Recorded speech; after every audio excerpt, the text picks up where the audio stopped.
अरे रानी, तुम सांवली, ऊपर से ये काली साड़ी, वो अच्छी दिखेगी क्या तुम्हारे ऊपर?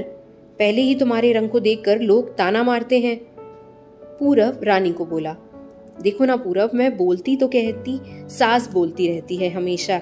ऐसा लगता है जैसे कौवे को काला टीका लगाया हो। पति और सास का बोलना सुनकर जरा उदास हो गई।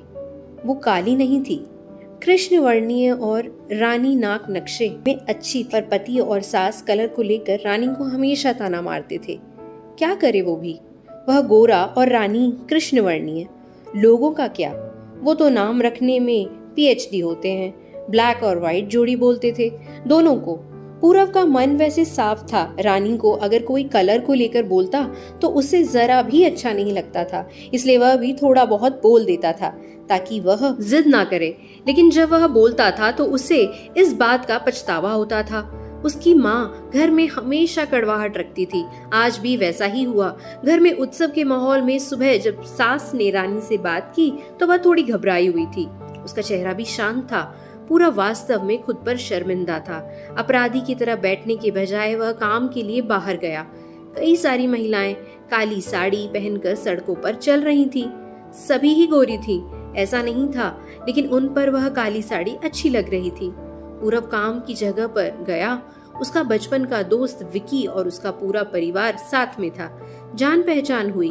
तभी पीठ के पीछे से विकी की पत्नी आई। वह भी काली सांवली ही थी। काली साड़ी पहनी थी उसने। पीछे से एक आवाज आई, प्रतीक्षा दीदी, अच्छी दिख रही हो आप। आपकी साड़ी भी अच्छी है और आप भी। प्रतीक्षा के चेहरे पर खुशी आई। उससे ज्यादा विकी खुश हो गया था। पूरब विकी को कौतूहल से देख रहा था। विकी ने वह देखा और जाना वो पूरब के सवालों को हल करना चाहता था। विकी ने पूरब से सीधे ही पूछ लिया, पूछो तुम्हारे मन में जो भी है, मैं तुम्हें उसका उत्तर देने के लिए तैयार हूँ। पूरब पहले हड़बड़ाया, फिर वह बोलने लगा कि नहीं नहीं, ऐसा कुछ भी नहीं है। विकी ने पूरब से कहा, तुम मुझे नहीं जानते कि मैं लोगों का मन कितने अच्छे से पढ़ सकता हूँ। तुम तो मेरे बचपन के मित्र हो। तुम्हारे मन की बात भला मुझसे कैसे छुपी रह सकती है? विकी आगे बोला, चलो ठीक है, तुम्हारा सवाल मैं ही बता देता हूँ। तुम यही सोच रहे हो ना कि मेरी पत्नी जो रंग से काली है और आज उसने काली साड़ी पहन रखी है, फिर भी वह और मैं इतना खुश कैसे? पूरब सब कुछ शांति से सुन रहा था और कुछ भी बोल नहीं पा रहा था। विकी बोला, काला रंग ऐसा रंग है जिसमें दुनिया का कोई भी रंग मिला दे वह कभी नहीं बदलता, यानी कि किसी और रंग की संगत में वह अपना अस्तित्व कभी नहीं छोड़ता। इसी प्रकार प्रतीक्षा भी दिल से एकदम उस कलर के जैसी है, कभी भी रंगीन न होने वाली लड़की है। वह अपनी मर्जी से जिए, यही मुझे लगता है। मैं उसे खुश देखना चाहता हूँ। लोगों का क्या, वह तो बैठे ही हैं बुरा भला बोलने के लिए। गोरी औरत रही तो छिपकली बोलते हैं, काली होती है तो चूहा या कौवा बोलते हैं। क्या क्या नहीं बोलते हैं लोग। ताना मारने वाले मारते रहे, हमें हमेशा खुश रहना चाहिए। वही मैं अब कर रहा हूँ। वो सुबह मुझे बोली, मैं कैसी दिख रही हूँ? अच्छी लग रही हो तुम। ऐसा बोलने पर उसके चेहरे पर वह कोलगेट वाली स्माइल देखकर मुझे सकारात्मक ऊर्जा मिली। घर से बाहर निकले तो सभी बोलने लगे कि अच्छी लग रही हो भाभी। हम दोनों ने अच्छे मन से यह बात सोची, कोई ना कोई ताना मारने के लिए बोला ही होगा ना।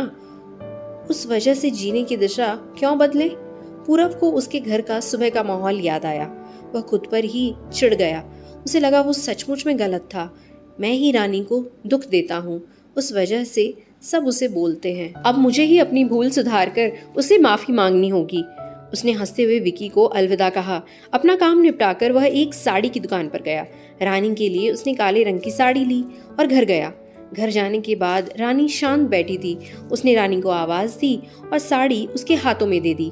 रानी को जरा अलग ही लगा। उसने प्रश्नार्थक नजरों से पूरब की ओर देखा।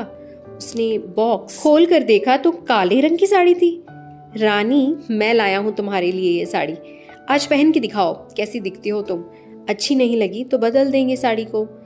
देखने तो दो कैसी दिखती हो तुम इस रंग में। रानी को जरा अच्छा लगा।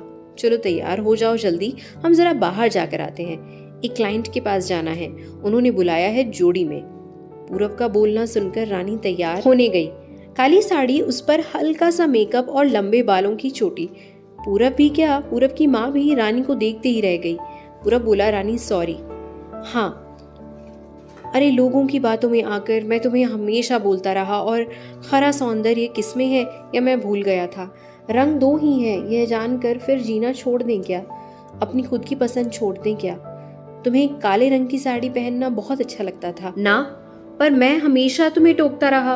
अब मुझे समझ में आया किसी भी रंग में रंगते वक्त मन साफ हो तो खूबसूरती निखरती है। तुम चाहती हो वैसे ही जियो, मैं कभी भी तुम्हें नहीं बोलूंगा। और हाँ, सचमुच सुंदर दिखती हो तुम, तुम्हारे रंग पर अच्छा खिलता है यह काला रंग।